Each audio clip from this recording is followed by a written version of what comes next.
La Bourse de commerce est la nouvelle étape d'un projet culturel mûri au long de plusieurs décennies. Ce projet, c'est celui de François Pinault, dont la collection, commencée il y a près de 40 ans, s'est transformée au tournant des années 2000 en un projet non plus simplement de rassemblement d'œuvres d'art, mais un projet de diffusion, de partage, de développement culturel. J'aurais voulu souligner comme ça très brièvement cinq traits caractéristiques selon moi de la personnalité, de l'esprit, de l'identité du projet culturel de la collection Pinault, parce qu'ils nous permettent de dessiner dès à présent ce que seront les grandes lignes du projet de la Bourse de commerce, qui n'est pas une promesse, qui est la persistance d'un engagement, qui est le développement d'un engagement dans des contextes différents et une échelle différente, mais qui relève vraiment d'une forme d'esprit très particulier, qui est celui donc de l'identité de la collection Pinault. Donc le premier de ces grands traits, c'est la question la notion de temps long, la notion de l'engagement à long terme, la notion du compagnonnage.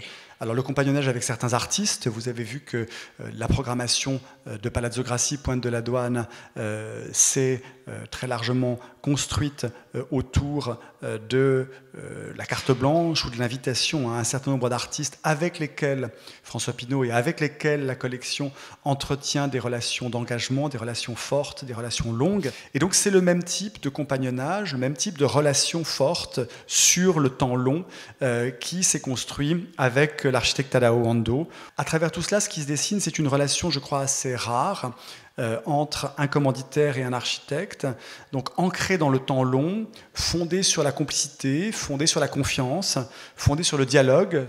La deuxième notion, c'est l'idée de l'insertion au cœur même de la ville, au centre même de la ville, dans la trame urbaine, au cœur du tissu, et là en l'occurrence on voit le tissu notamment culturel parisien. Cette insertion, elle se fait dans des contextes et dans des bâtiments existants, porteurs d'une histoire et d'une identité forte, et des bâtiments que le projet de la collection permet à chaque fois de rendre au public. Le troisième point, qui est un peu connexe du précédent, c'est cette insertion dans un contexte et dans une histoire proprement architecturale et également artistique, sans jamais s'inscrire dans une volonté de choc ou de table rase, mais toujours dans un esprit de respect, d'insertion respectueuse dans ce contexte.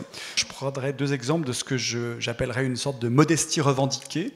C'est l'extérieur, donc rien devant le Palazzo Grassi, la Pointe de la Douane, le Teatrino et la Bourse de commerce ne fait signal, ne fait geste volontaire, ne fait intervention ou ne fait choc.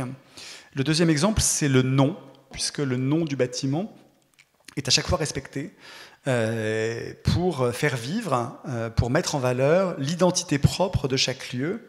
Quatrième point, cette idée du dialogue entre l'histoire, le patrimoine et la création. À la Bourse de commerce, c'est le même principe, ce sera le même principe. Le dialogue entre les façades de Blondel, la coupole de Bélanger, etc. et la forme abstraite définie et proposée par Tadao Ando. Dernier élément, c'est cette idée, mais qui rejoint cette idée de modestie revendiquée, cette idée de se mettre au service. Le bâtiment est au service des œuvres, au service du public. Ando avait lui-même, à l'époque de Palazzo Grassi, défini son intervention, qui était très légère, qui était une petite retouche, comme un trait d'union. Il définissait comme son architecture comme un trait d'union. Un trait d'union entre les œuvres d'art et le contexte. L'exercice, c'est à la fois de protéger les œuvres, au sens physique, climatique, lumineux, etc., mais aussi au sens esthétique, leur donner un fond, leur donner une échelle. Comme les sites vénitiens, la Bourse de commerce sera dédiée à l'art contemporain et uniquement à l'art contemporain, vu au travers le prisme d'une collection, la collection Pinault. Très brièvement, 3000 m² d'expo à travers plusieurs espaces dont la combinaison permettra une programmation 12 mois sur 12 et des espaces de formats différents se prêtant à la diversité des échelles et des disciplines et surtout, j'insiste là-dessus, des formats différents qui permettent de résister à cette sorte d'injonction monumentale que connaît parfois le monde de l'art contemporain. Et puis un auditorium de 300 places pour une dimension culturelle qui est essentielle, qui est d'approfondir le travail des expositions, mais aussi d'élargir, de créer des passerelles, d'être un point de rencontre, comme l'est ce Teatrino où nous nous trouvons aujourd'hui. Et je vais maintenant passer la parole à Daniel Sancho. Merci Martin. Moi, je vais me faire un focus assez rapide sur l'organisation humaine qui a été mise en place pour piloter ce projet. Autour de nous, la maîtrise d'ouvrage, 3 personnes, 2 équipes de maîtrise d'œuvre, dont Martin a déjà parlé, Tadao Ando d'un côté associé à NEM et un bureau d'études CETEC. À côté, donc pour la partie patrimoniale, le bâtiment de la Bourse est un bâtiment classé, ce qu'on appelle en France, il est protégé au titre des monuments historiques, inscrit dans sa totalité, et 2 éléments sont vraiment classés, protégés, c'est la coupole et la colonne Médicis. Donc de ce fait, nous avions obligation de faire appel à un architecte du patrimoine. Pierre-Antoine Gattier, architecte en chef des monuments historiques, qui avait travaillé auparavant avec François Pinault, a été désigné naturellement pour piloter tout cet aspect. Nous avons consulté les 3 majors français et c'est l'entreprise Bouygues qui a gagné ce marché. On a parlé de chiffres tout à l'heure, 3 000 m² d'exposition. C'est un chantier qui se contente sur 12 000 m² de surface au total. Donc imaginez la densité d'activité en plein boom du chantier quand vous aurez 400 personnes qui seront sur ces 12 000 m² en simultané. Du point de vue du planning, on a démarré vraiment les travaux de déshabillage du bâtiment dès le mois de janvier 2017, une fois le bâtiment libéré, et l'entreprise principale s'est mise à l'action au mois de mai 2017. L'objectif aujourd'hui est de terminer le chantier en juillet 2019 pour une ouverture à l'automne 2019. Et là, je vais passer la parole à Pierre-Antoine Gattier, donc pour la partie patrimoniale de notre projet. La Bourse de commerce, ce projet, conformément au grand désir de M. Pinault, se développe dans un monument historique. Ce monument historique parisien est un lieu unique, exceptionnel. Je pense qu'il a une place à part dans l'histoire de l'architecture moderne française, dans l'histoire de l'architecture parisienne. C'est un édifice circulaire et ceci lui donne une personnalité unique. La Bourse de commerce, telle que nous la découvrons aujourd'hui, est un lieu qui a été réinventé, recomposé en 1889. Et en 1889, on inaugure la Tour Eiffel, on inaugure la Bourse de commerce. La Bourse de commerce, c'est donc se manifestent des utopies architecturales qui considèrent que le plan circulaire est sans doute ce qui incarne les avant-gardes.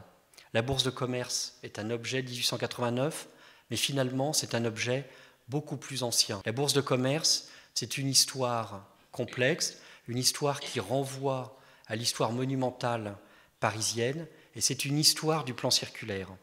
En fait, la Bourse de commerce a pris la place d'un édifice mythique, quasi disparu de l'histoire de l'architecture moderne française, qui est la Halle au blé, dessinée dans les années 1760 par le grand architecte Le Camus de Mézières. Mais cet édifice du XVIIIe siècle n'est pas le seul qui existait à cet emplacement. Revenons encore en arrière, et au XVIe siècle, il se passait autre chose. Au XVIe siècle, c'était le grand hôtel de Soissons, de la reine Catherine de Médicis, qu'elle avait fait dessiner par son architecte lorsqu'elle a voulu quitter le Louvre et les Tuileries après le décès du roi Henri II. Et donc, à l'emplacement de la Bourse de commerce, donc maintenant, nous pouvons reconstituer cette histoire. A existé au XVIe siècle l'hôtel de Catherine de Médicis. L'hôtel de Catherine de Médicis est détruit au milieu du XVIIIe siècle. On va sauver la colonne de Catherine de Médicis. On va, sur ce site même, recomposer la Halle au blé. Et la Halle au blé, en 1889, est transformée en bourse de commerce. C'est toute cette histoire que doit raconter le projet que nous conduisons avec Maître Ando et Thibaut Marca et Lucie Ninet. Merci d'avoir introduit si bien ce qui va se passer après. On propose de, en premier, faire parler le grand absent de cette soirée, Tadao Ando. Tadao Ando a souhaité prolonger, je dirais, le côté innovant et la reconstruction du bâtiment sur le même par la forme circulaire, en inscrivant à l'intérieur de ce bâtiment une intervention donc contemporaine qui va inscrire quelque part le cercle dans le cercle. Le cylindre, aujourd'hui, viendra s'inscrire dans cette logique et réouvrira des vues qui permettent de réorganiser et de lire le bâtiment. La forme cylindrique viendra en fait redonner une proposition de lecture historique du bâtiment et de son contexte contemporain environnant. Une rapide organisation donc, du bâtiment. Donc, on a beaucoup parlles de la rotonde et de l'inscription du cylindre, mais il va venir lui-même également organiser les espaces annulaires du bâtiment dans lesquels vont se déployer les différents espaces du musée. Donc le cylindre en lui-même va créer un nouvel espace d'exposition, mais va également organiser les flux. Donc on va avoir au sous-sol, comme le disait Martin, un espace d'auditorium. Au rez-de-chaussée, en arrivant dans le bâtiment, donc sur la partie, en partant à droite, un grand espace d'accueil, et à gauche, une première grande salle d'exposition en double hauteur. Au premier niveau, un espace pédagogique et une petite salle d'exposition. Puis au deuxième étage, c'est l'étage noble, donc tout l'anneau est consacré aux grandes salles d'exposition. On accédera à ce niveau donc par l'escalier qui viendra s'enrouler autour du cylindre contemporain. Enfin, le troisième étage accueillera donc un restaurant et une petite partie de bureaux qui serviront plutôt au montage des collections. On a donc essayé de travailler avec ce vocabulaire qui est assez pauvre et qui est voulu pauvre et qui est, on va dire, le béton, la matière principale. On a essayé de concilier la conservation, l'intégration dans le monument historique, cette volonté de construire un espace sensible où la rotonde à la fois sera le lieu d'une introspection, on l'espère, et que c'est à la fois aussi un outil de musée. On est très content de ce travail collaboratif. Il faut bien dire qu'on est effectivement 3 architectes, une maîtrise d'ouvrage et une équipe du musée dont on pense qu'on arrivera à remplir ses objectifs.